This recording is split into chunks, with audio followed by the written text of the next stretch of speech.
오늘 우리에게 주시는 하나님의 말씀입니다.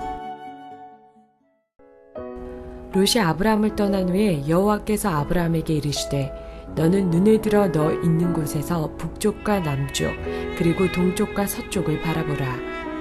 보이는 땅을 내가 너와 내 자손에게 주리니 영원히 이르리라.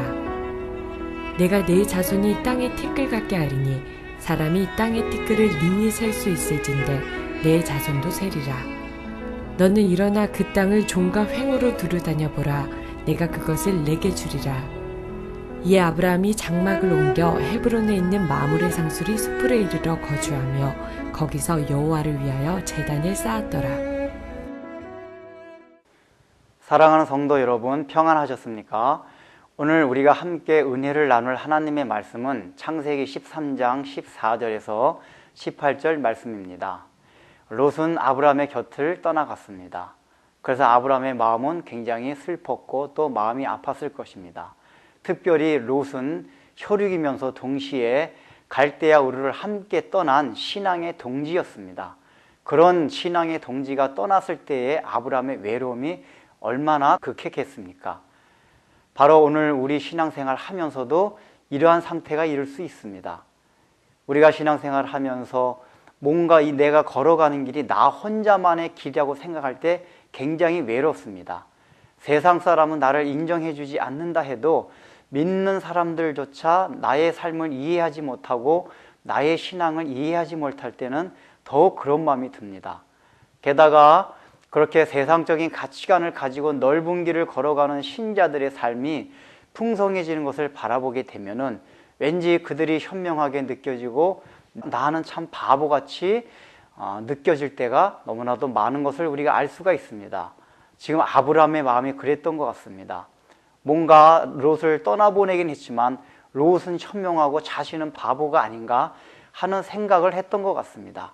그래서 하나님께서는 아브라함에게 위로의 말씀을 주십니다. 너는 지금 내가 서 있는 그곳에서 눈을 들어 동서남북을 바라보라고 말씀하십니다. 왜 눈을 들라고 말씀하셨을까요? 눈을 아래로 내리면 소돔과 고모라가 보입니다. 그것은 물이 많은 곳입니다. 초원이 푸른 곳입니다. 그곳에서 양떼들을 먹일 수 있는 충분한 조건이 갖춘 것입니다. 오늘날식으로 하자면은 교육하기에 좋고 사업하기에 좋고 문화생활을 하기에 좋은 곳입니다. 너무나 그곳에 빠져들게 되면 우리가 하나님보다도 세상을 더 좋아할 수 있는 유혹이 많은 곳입니다. 또 눈을 아래로 내려다보면 광야가 보입니다. 그곳엔 물이 없습니다. 풀이 없습니다. 참으로 살아가기에 막막한 현실적인 그런 좋은 조건이 전혀 없는 곳입니다. 이런 곳에서는 근심과 걱정거리밖에 없을 수 없는 곳입니다. 그래서 하나님께서는 아브라함에게 눈을 들라고 말씀하신 겁니다. 눈을 들어서 먼 곳을 바라볼 때에 그는 자신이 떠난 갈대아 우르부터 또 하란으로 해서 자기가 지나간 모든 여정과 또 하나님께서 약속해 주신 그 약속의 말씀을 생각할 수 있었던 것입니다. 그걸 통해서 지금 서글프고 우울했던 마음이 위로를 받고 다시금 소망을 가질 수 있게 되는 것입니다. 우리가 보면 시간 지평이란 말이 있습니다. 이것은 사람이 시간을 근시안적으로 보느냐 또는 멀리 내다보느냐 하는 것을 말합니다. 시간을 가깝게 보는 사람은 우리가 세상적으로 볼 때도 주로 실패하는 삶을 살아간다고 합니다. 성공하는 사람들의 대부분이 시간을 멀리 보고 살아간다고 합니다. 우리 영적인 원리도 마찬가지입니다. 우리가 뭔가 멀리 내다보고 신앙생활 할 때에 우리가 신앙적으로 승리할 수 있다는 얘기입니다. 1년, 2년, 10년, 50년을 바라보는 것이 아니라 우리의 시간은 영원한 세계를 바라봐야 됩니다. 주님께서 약속하신 세계가 이 땅이 아니기 때문입니다. 그것을 바라볼 때 우리는 현실적인 삶 가운데서 여러 가지 만족되지 아니하고 우리의 마음을 서글프게 하는 것들에서 극복해 나가며 살아갈 수가 있습니다. 지금 하나님께서 아브라함에게 주신 땅 헤브론 산지는 저 요단 동편의 땅과 같이 늘 푸른 곳이 아니라 천수답입니다. 하나님께서 늦은 비와 이른 비를 내려주시지 아니하시면은 항상 걱정과 근심을 할 수밖에 없는 곳입니다.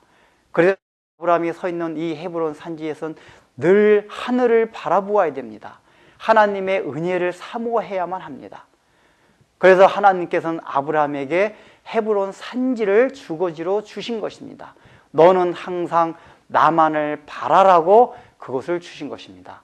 아브라함 후손인 우리에게도 마찬가지입니다. 하나님께서 오늘 우리에게 주신 땅은 헤브론 산지입니다. 늘 푸른 초원의 땅이 아닙니다. 그곳에 늘 하나님을 바라라고 합니다. 하나님의 은혜가 아니면, 하나님께서 내려주시는 늦은 비와 이른 비가 아니면은 우리는 먹고 살아갈 수 없는 존재입니다 하는 그러한 신앙 고백을 하며 하나님만을 의뢰하라고 하는 것이 바로 하나님께서 오늘날 우리를 헤브론 산지에 내려놓으신 이유입니다. 기도하겠습니다. 사랑하는 주님, 참으로 우리가 신앙생활을 하다 보면은 서글프고 또 하나님 아버지 우울할 때가 많이 있습니다. 이 좁은 길을 걸어가는 것이 너무 힘들고 나 혼자만 걸어가는 것 같은 생각에, 그런 생각이 들기도 하지만은 우리가 주님의 말씀을 생각하며 주님의 약속을 생각하며 이 하나님 아버지가 근시안적으로 1년, 2년 그런 가까운 곳을 바라보는 것이 아니라 멀리 내다보며 영원한 세계를 내다보면서 하나님께 주신 약속을 생각하고 우리가 소망을 갖고 살아갈 수 있도록 은혜를 베풀어 주옵소서. 무엇보다도 하나님 아버지와 우리의 삶이 늘 하나님을 의지하지 아니하면 살아갈 수 없는 인생이며 존재인 것을 늘 자각하고 살아갈 수 있도록 우리의 마음을 일깨워 주옵소서. 예수님의 이름으로 기도드립니다. 아멘.